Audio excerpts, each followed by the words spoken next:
সে আমাকে দর্শন করে জোর করে ও ছবি তুলে সে নিয়ে যায়।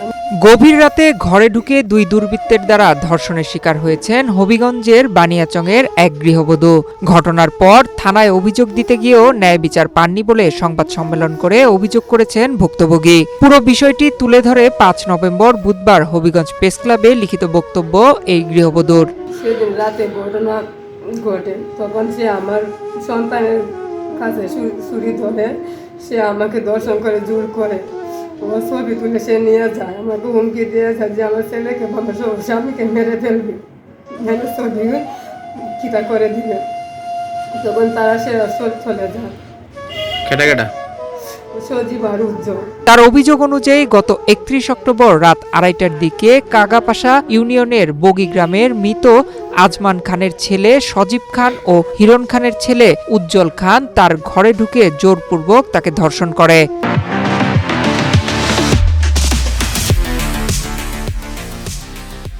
তখন তার স্বামী ঢাকায় কাজে ছিলেন এবং শাশুড়ি তার অসুস্থ এক ছেলেকে নিয়ে সিলেটে অবস্থান করছিলেন।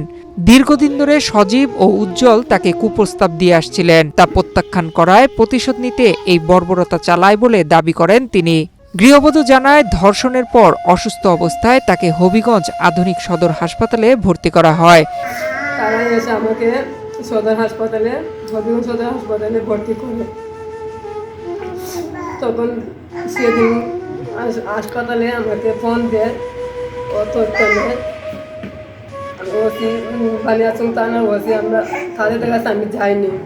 তারা আমাকে এই অবস্থায় মানে দর্শনের অবস্থায় আমার মাথার পারিবারিক অবস্থা ছিল না মাথায়। কিন্তু থানায় গিয়ে মামলা দিতে চাইলে বানিয়াচং থানার ওসি মিজানুর রহমান অভিযোগ নিতে অস্বীকৃতি জানান এবং হুমকিও দেন।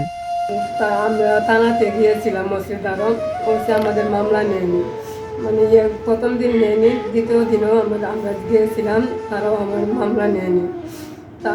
তার জন্য আমি আপনাদের কাছে আইছি যে আমি তার বিচার চাই। অভিযুক্তদের আত্মীয় ও সিলেট মহানগর স্বেচ্ছাসেবক লীগের ১৪ নং ওয়ার্ডের নেতা একরাম হোসেন রিপন খান তার পরিবারকে ভয়ভীতি দেখাচ্ছেন বলেও দাবি করেন ওই ভুক্তভোগী নারী। ন্যায় বিচার না পেলে আত্মহত্যা ছাড়া উপায় থাকবে না বলেও সংবাদ সম্মেলনে হুঁশিয়ারি দেন ওই গৃহবধূ। যদিও এ বিষয়ে ওসি মিজানুর রহমানের বক্তব্য পাওয়া যায়নি।